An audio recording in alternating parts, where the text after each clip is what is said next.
नमस्कार, good morning. मैं हूं आपके साथ दीपिका यादव। टाइम्स नाउ और भारत के मॉर्निंग बुलेटिन न्यूज उदय में आप सभी का बहुत स्वागत है। इस बुलेटिन में हम आपको देश दुनिया की तमाम बड़ी खबरें दिखाएंगे। बुलेटिन में वायरल खबरों का फैक्ट चेक भी करेंगे। खबरें आपके काम की भी होगी, लेकिन सबसे पहले देखिए 5 मिनट में 25 बड़ी खबरें।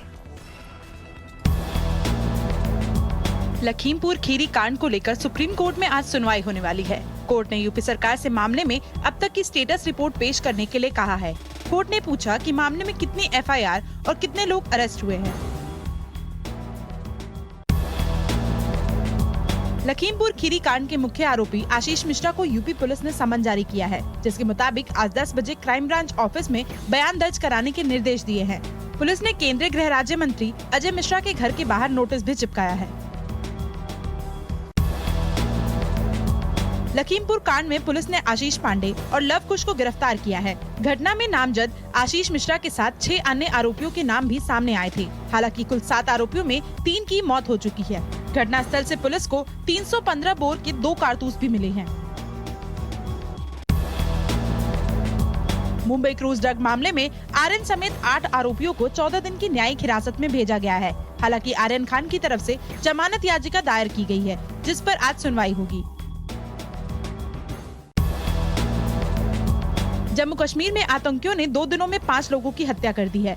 गुरुवार को श्रीनगर में स्कूल में घुसकर 2 शिक्षकों को गोली मार दी। वहीं देर रात बारीपोरा में ग्रेनेड हमला कर दिया। वहीं उपराज्यपाल मनोज सिन्हा ने आतंकियों को करारा जवाब देने की बात कही है। राजस्थान में उपचुनाव को लेकर कांग्रेस तैयार है। आज वल्लभनगर और धरियावद में उपचुनाव को लेकर कांग्रेस की 2 चुनावी सभाएं होने वाली है, जिसमें पूर्व डिप्टी सीएम सचिन पायलट आएंगे और कांग्रेस प्रत्याशी के समर्थन में जनसभा करेंगे। बिहार के कुशेश्वरनाथ और तारापुर में उपचुनाव होना है। इसके लिए आरजेडी ने स्टार प्रचारकों की लिस्ट जारी की है, जिसमें मीसा भारती और तेज प्रताप यादव का नाम नहीं है। लालू प्रसाद पहले तो दूसरे नंबर पर तेजस्वी यादव का नाम है।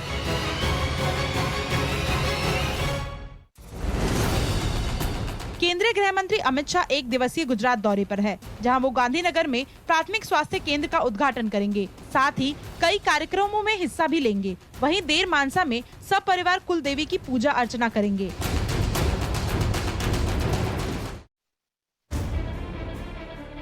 सात नवंबर को बीजेपी राष्ट्रीय कार्यकारिणी की बैठक होने वाली है, जिसमें पीएम मोदी भी शामिल होंगे। वहीं बीजेपी ने नई राष्ट्रीय कार्यकारिणी घोषित की है, जिसमें मेनका गांधी और वरुण गांधी को जगह नहीं दी गई है।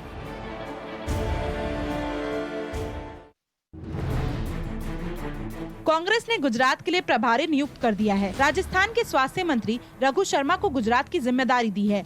इसके साथ ही उन्हें दमन एवं दीव और दादरा एवं नगर हवेली के लिए भी कांग्रेस कमेटी का प्रभारी नियुक्त किया है।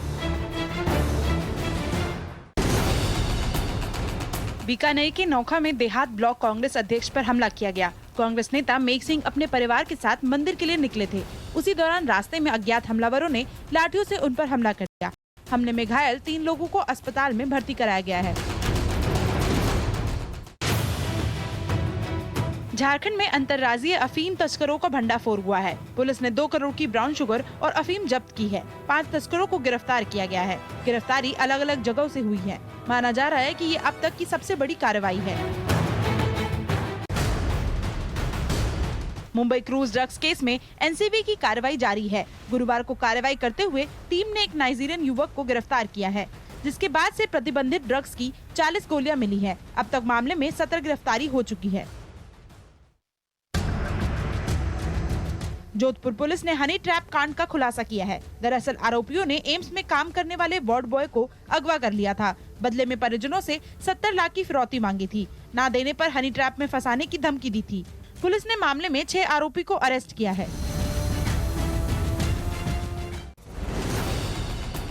झारखंड के जज उत्तम आनंद की मौत के मामले में सीबीआई ने एक होटवार जेल में बंद नंद कुमार से पूछताछ की। इसके साथ ही अन्य 4 आरोपियों से भी पूछताछ की। आज फिर सीबीआई अधिकारी पूछताछ करेंगे। सीबीआई ने कोर्ट से पूछताछ के लिए इजाजत मांगी थी।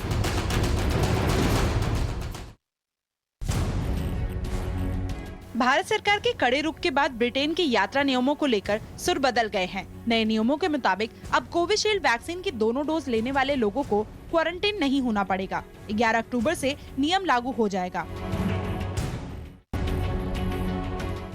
कोरोना से लड़ने के लिए सीरम इंस्टीट्यूट कोविशील्ड का निर्यात करेगा। वैक्सीन मैत्री के तहत नेपाल, म्यांमार और बांग्लादेश को 10-10 लाख कोविशील्ड की डोज दी जाएगी, जिसके लिए भारत सरकार ने परमिशन दे दी है। केंद्रीय गृह मंत्रालय 15 अक्टूबर से भारत आने वाले विदेशी पर्यटकों के लिए टूरिस्ट वीजा जारी करेगा। यह सुविधा चार्टर्ड विमान से आने वाले विदेशी पर्यटकों के लिए होगी। वहीं 15 नवंबर से अन्य विमानों से आने वाले टूरिस्ट के लिए वीजा जारी होगा। जापान के राजधानी टोक्यो में देर रात भूकंप के तेज झटके महसूस किए गए। रिक्टर पैमाने पर इसकी तीव्रता 6.1 मापी गई। भूकंप इतना तेज था कि कई इमारतें हिल गई। हालांकि जान माल के नुकसान की फिलहाल कोई खबर नहीं है।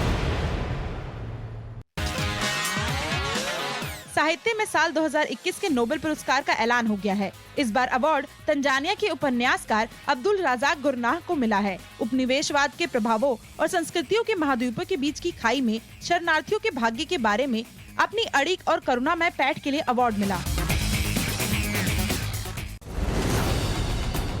आज भारतीय वायुसेना की 79वीं वर्षगांठ है। इस मौके पर हिंडन एयरबेस पर एयर डिस्प्ले होगा, जिसमें राफेल, सुखोई, मिग-29, जगुआर, मिराज समेत कुल 75 एयरक्राफ्ट हिस्सा लेंगे।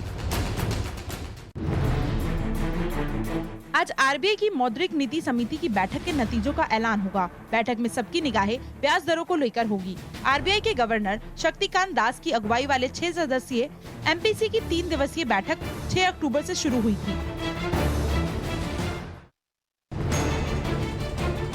सरकारी एयरलाइन कंपनी एयर इंडिया की बोली जीतने वाले का ऐलान आज किया जाएगा। बताया जा रहा है कि एयर इंडिया की कमान वापस टाटा ग्रुप को मिल सकती है। बता दें कि एयर इंडिया की स्थापना टाटा ग्रुप ने की थी।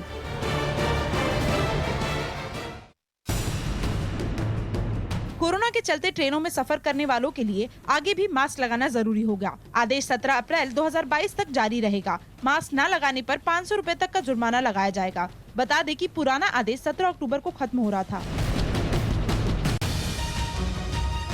केंद्रीय स्वास्थ्य मंत्रालय ने कोरोना को लेकर चेतावनी जारी की है। मंत्रालय ने अक्टूबर से दिसंबर तक लोगों को सतर्कता बरतने की बात कही है। त्योहारों और शादियों के दौरान कोरोना का संक्रमण बढ़ सकता है। और चलिए इस बीच एक बड़ी खबर आपको बता दें। अनंतनाग में बीती रात में जांच के दौरान एक संदिग्ध गाड़ी के न रुकने पर सीआरपीएफ की टीम को फायरिंग करनी पड़ी है और इस फायरिंग में एक शख्स की मौत हो गई। जानकारी के मुताबिक बढ़ती आतंकी गतिविधियों को देखते हुए अनंतनाग में मुंगल ब्रिज के पास सीआरपीएफ की टीम ने नाकेबंदी लगा रखी थी। चेकिंग चल रहा था और तेज रफ्तार गाड़ी को रोकने का इशारा भी किया गया, लेकिन गाड़ी नहीं रुकी, जिसके बाद सुरक्षा बलों ने आत्म सुरक्षा में फायरिंग कर दी और इसी फायरिंग में एक शख्स की मौत हो गई है, जबकि दूसरा मौके से फरार हो गया है। इस गाड़ी में नंबर प्लेट तक नहीं थी। फिलहाल सुरक्षा बल मामले की जांच कर रही है। तो इस वक्त की अहम खबर आपको बता रहे हैं अनंतनाग से।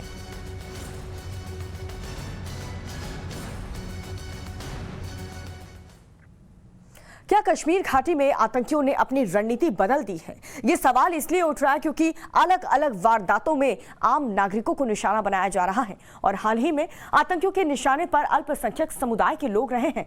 क्या 90 के दशक जैसा कुछ है जब चुन चुन करके कश्मीर पंडितों को निशाना बनाया गया था? और ये सब जानने के लिए हमारी बेहद खास रिपोर्ट देखिए।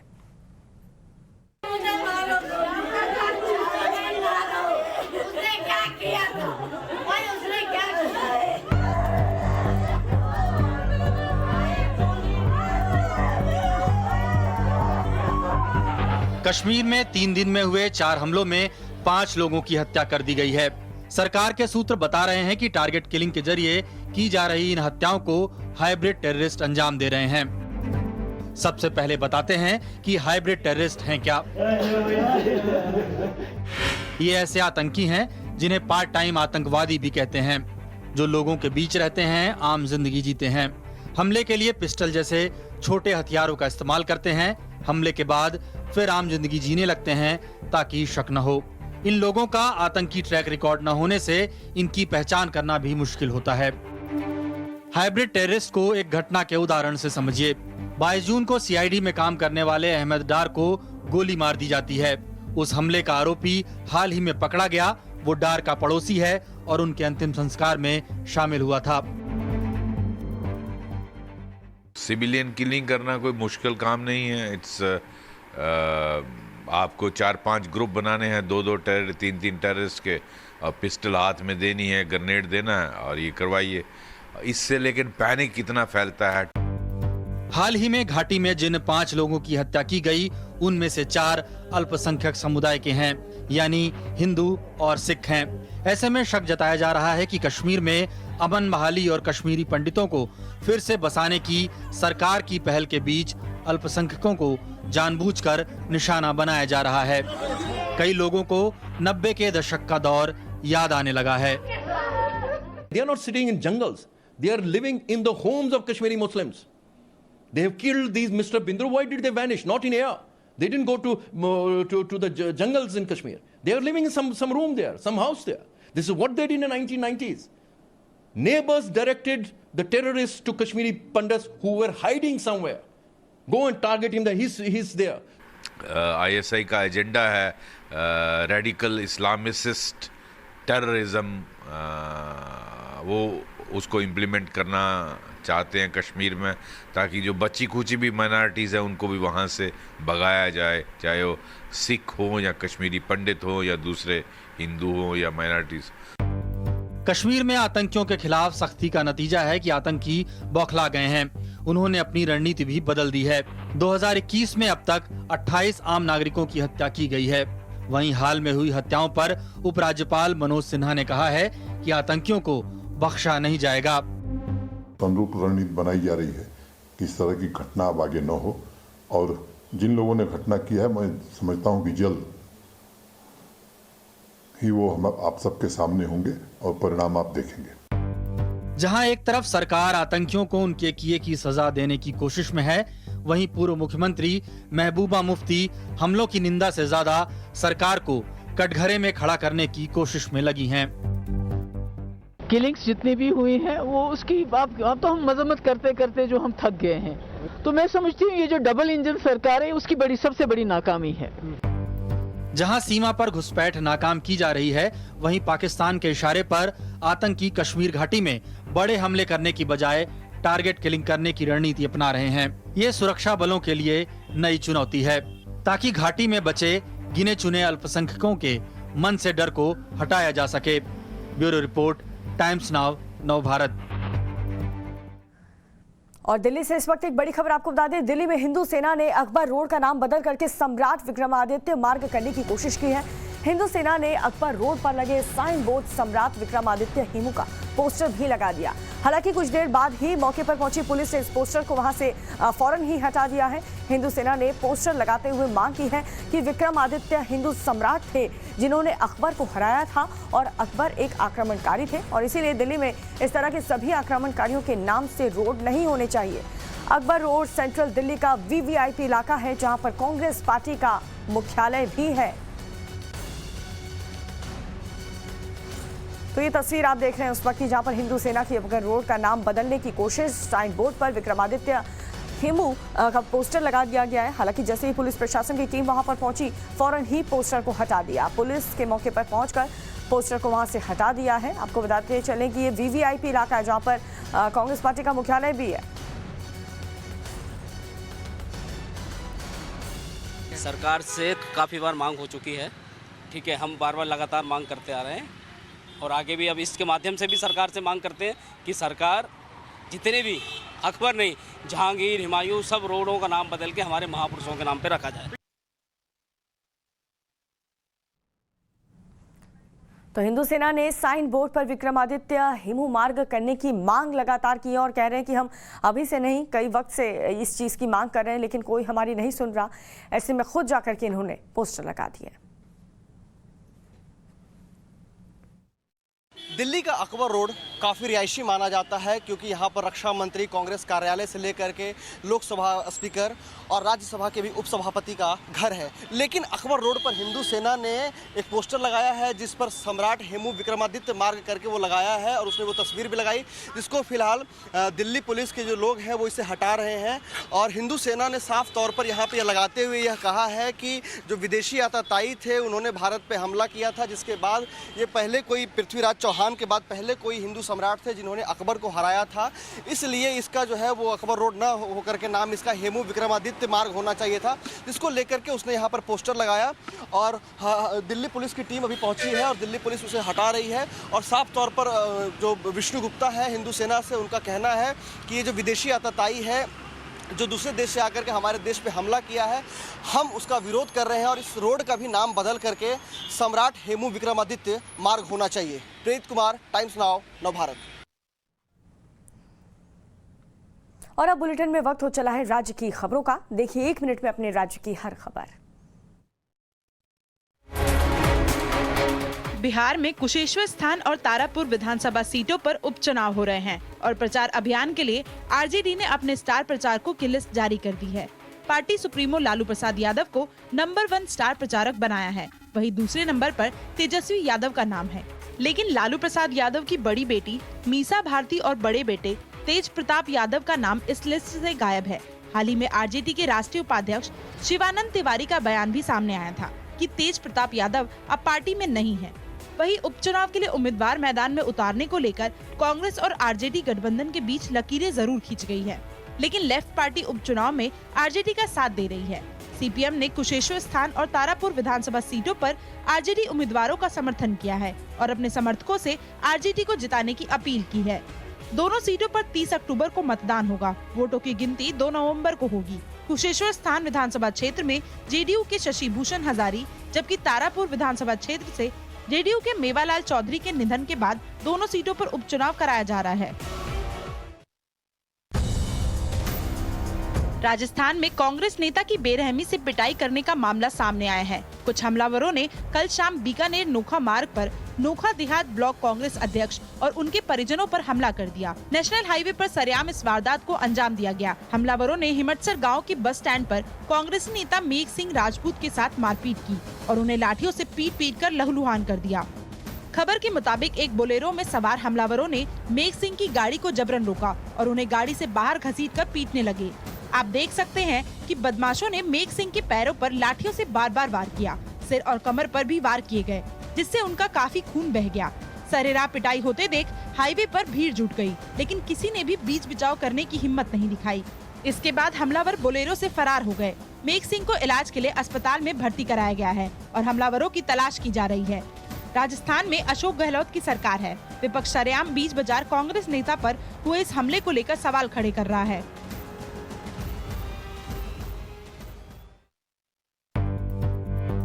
जम्मू कश्मीर में हालात एक बार फिर तनावपूर्ण हैं। बीते 2-3 दिन में आतंकी गतिविधियों में इजाफा हुआ है। सूत्रों के मुताबिक पाकिस्तान में बैठे दहशतगर्द घाटी में शांतिपूर्ण माहौल बिगाड़ने के लिए हाइब्रिड आतंकियों का इस्तेमाल कर रहे हैं। इन्हें पार्ट टाइम आतंकवादी भी कहा जाता है, क्योंकि ये टारगेट पर अटैक करने के बाद सामान्य जीवन में लौट जाते हैं, इसलिए जल्दी से इनका कोई ट्रैक रिकॉर्ड भी नहीं मिलता। जम्मू कश्मीर में बीते 48 घंटों में 4 आतंकी वारदात हुई। इनमें 5 नागरिकों की हत्या कर दी गई।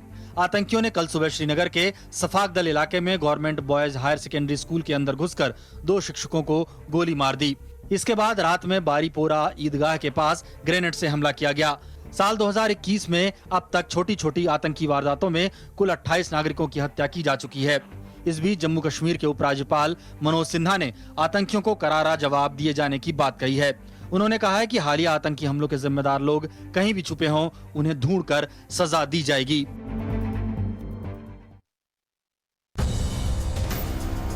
केंद्रीय गृह मंत्री अमित शाह आज 1 दिवसीय गुजरात दौरे पर रहेंगे। इस दौरान वे गांधीनगर जिले के एक गांव में प्राथमिक स्वास्थ्य केंद्र के उद्घाटन सहित कई कार्यक्रमों में हिस्सा लेंगे। साथ ही नवरात्रि के अवसर पर एक मंदिर भी जाएंगे और विशेष पूजा अर्चना करेंगे। जानकारी के मुताबिक अमित शाह गांधीनगर पहुंचने के बाद दोपहर में रेलवे स्टेशन का दौरा करेंगे और स्टेशन परिसर में स्थित चाय की दुकानों को महिला स्वयं सहायता समूहों द्वारा बनाए गए मिट्टी के कुल्हड़ वितरित करने के कार्यक्रम में हिस्सा लेंगे। इसके बाद गृह मंत्री कलोल तालुका के पंसर गांव में एक प्राथमिक स्वास्थ्य केंद्र का उद्घाटन करेंगे। गांधीनगर से लोकसभा सांसद अमित शाह एक जनसभा को संबोधित करने का कार्यक्रम में भी हिस्सा लेंगे। इस मौके पर अमित शाह अपने निर्वाचन क्षेत्र में पंसार में एक झील के सुंदरीकरण सहित कुछ परियोजनाओं का उद्घाटन और शिलान्यास करेंगे। शाम को अमित शाह अपने पैतृक शहर मानसा पहुंचेंगे और सरकारी अस्पताल का दौरा करेंगे। अमित शाह का बहुचर माता मंदिर जाने का भी कार्यक्रम है।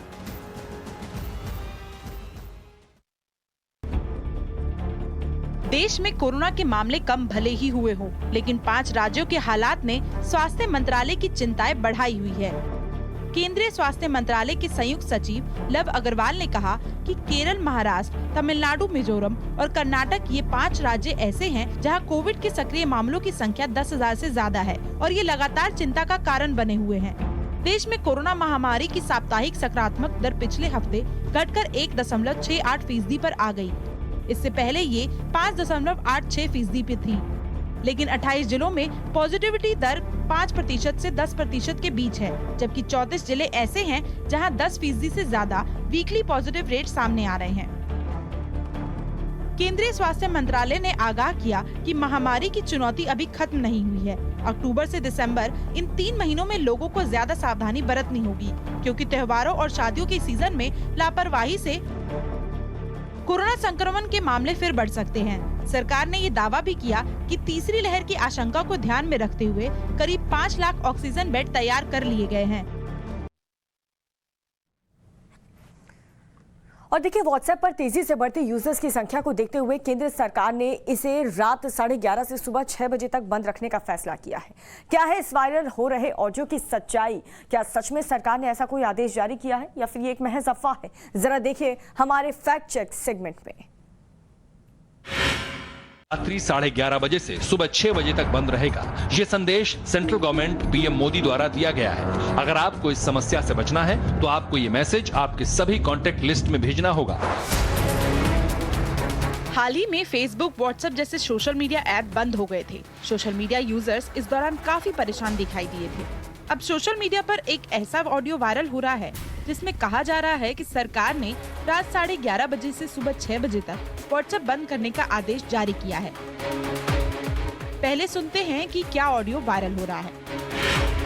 रात 11:30 बजे से सुबह 6 बजे तक आपका व्हाट्सएप बंद रहेगा। ये संदेश केंद्र सरकार पीएम मोदी द्वारा दिया गया है। अगर आपको इस समस्या से बचना है तो आपको ये मैसेज आपके सभी कॉन्टैक्ट लिस्ट में भेजना होगा। हम जानते हैं कि व्हाट्सएप पर वीडियो स्टेटस और वीडियो डाउनलोड होना बंद हो गया है। व्हाट्सएप पर लगातार इसका इस्तेमाल करने की संख्या बढ़ गई है और उसका उपयोग भी बहुत ज्यादा हो रहा है, जो कि देश के लिए हानिकारक है। आप इस मैसेज को कम से कम 10 लोगों को फॉरवर्ड नहीं करते हैं तो 48 घंटे में आपका अकाउंट इनवैलिड मान लिया जाएगा और इसे बंद कर दिया जाएगा। अकाउंट डिलीट हो जाने के बाद आपको 499 रुपए महीने का चार्ज व्हाट्सएप चलाने के लिए लिया जाएगा। इसको फ्री रखने के लिए इसे कम से कम 10 लोगों को जरूर फॉरवर्ड करें। सोशल मीडिया पर वायरल हो रहे इस वीडियो की सच्चाई क्या है? क्या सच में सरकार ने कोई ऐसा आदेश दिया है? टाइम्स नाउ भारत ने इसकी सच्चाई जानने की कोशिश की।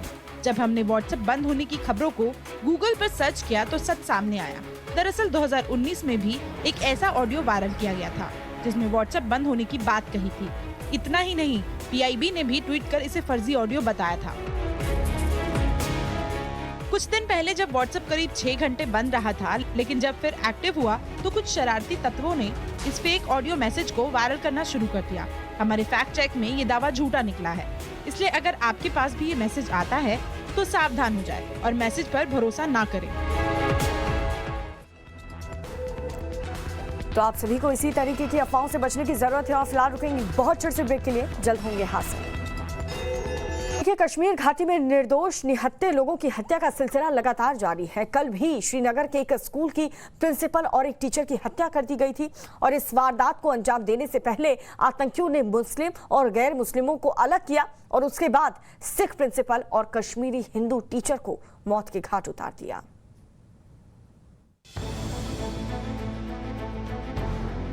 कश्मीर की अमन और शांति पर पाकिस्तान और उसके पालतू आतंकी ग्रहण लगा रहे हैं।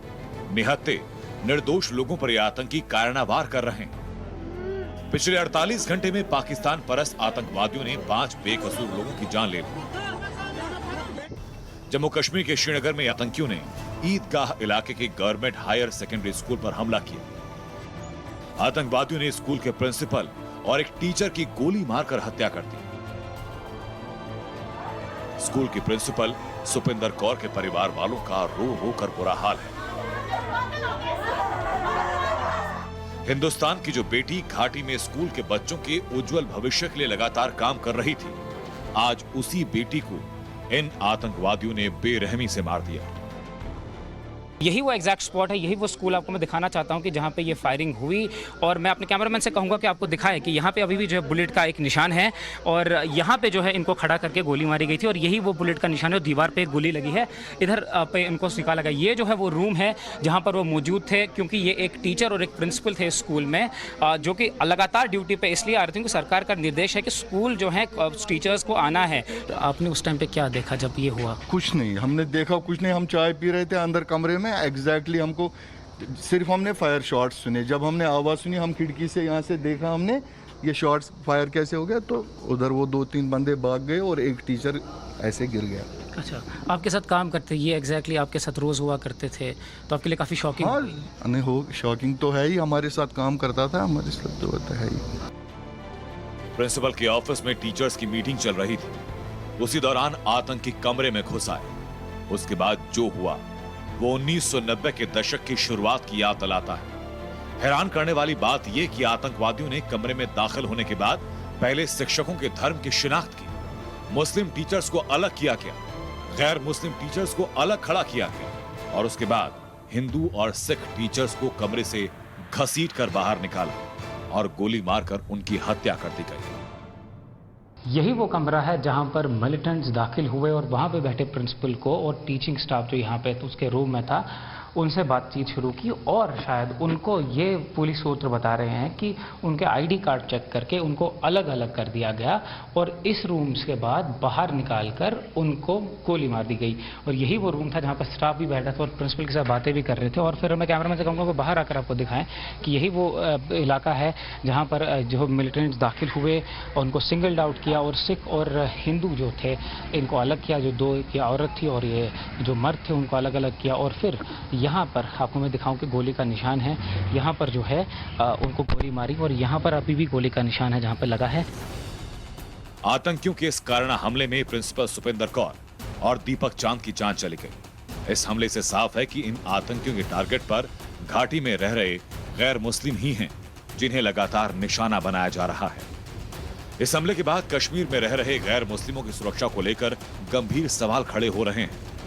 सिविलियन को टारगेट करने के जो इंसिडेंट्स पिछले कुछ रोज से जो हुए हैं, ये अपने आप में दरिंदगी, वहशत और दहशत का एक मेल है, जिसमें बिल्कुल बेगुनाह जो लोग हैं, जो समाज की सेवा में लगे हैं, जिनका किसी से कोई लेना देना नहीं है, उनको टारगेट किया जा रहा है।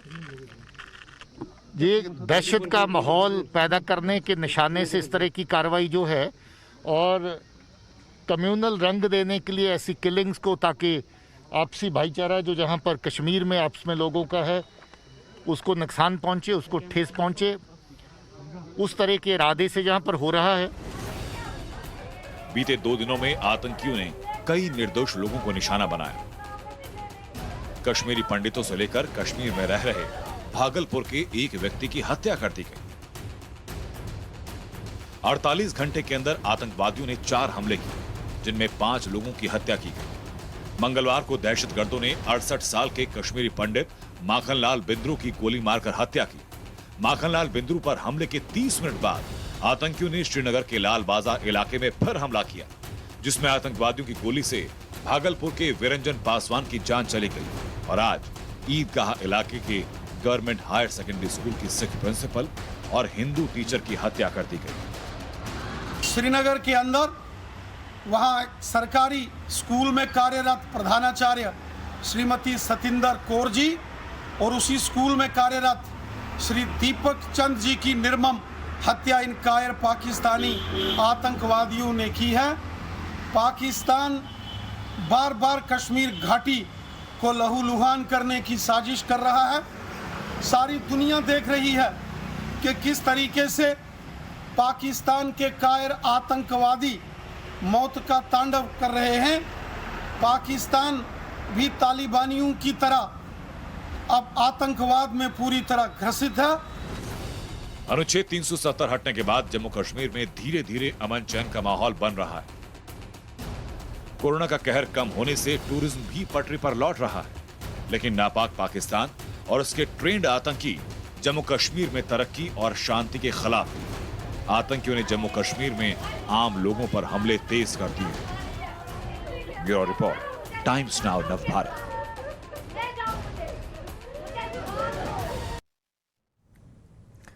और देखिए, कोरोना नियमों को लेकर के ब्रिटेन के पक्षपातपूर्ण नियमों पर भारत के कड़े रुख के बाद ब्रिटेन के तेवर ढीले पड़ गए हैं। अब भारत से कोविशील्ड वैक्सीन लगवाकर ब्रिटेन जाने वाले यात्रियों को क्वारंटीन नहीं होना होगा। इससे पहले कोविशील्ड वैक्सीन लगवाकर भारत से ब्रिटेन जा रहे यात्रियों को 14 दिन के लिए क्वारंटीन किया जा रहा था और भारत ने कड़ा रुख अपनाते हुए ब्रिटेन से आने वाले लोगों के लिए भी यही नियम लागू कर दिए थे। और साथ ही भारत हॉकी टीम ने कॉमनवेल्थ गेम्स में जाने से इनकार कर दिया था। इसके बाद अब ब्रिटेन ने अपना फैसला बदल दिया है और इसकी जानकारी भारत से ब्रिटेन में उच्चायुक्त ने ट्वीट कर दी है। ये आदेश 11 अक्टूबर से लागू होंगे। From Monday the 11th of October, a traveller from India to the UK, double jabbed with Covishield or another vaccine recognised by the UK regulator, does not have to quarantine. So it'll be easier and cheaper to enter the UK. This is great news.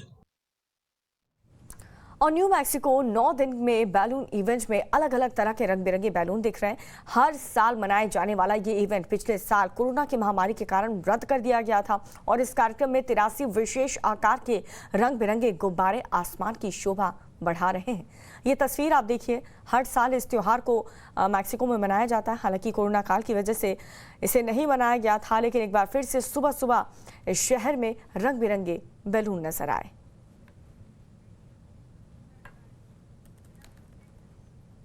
और फिलहाल रुकेंगे एक बहुत छोटे से break के लिए। आप देखते रहिए टाइम्स नाउ नव भारत।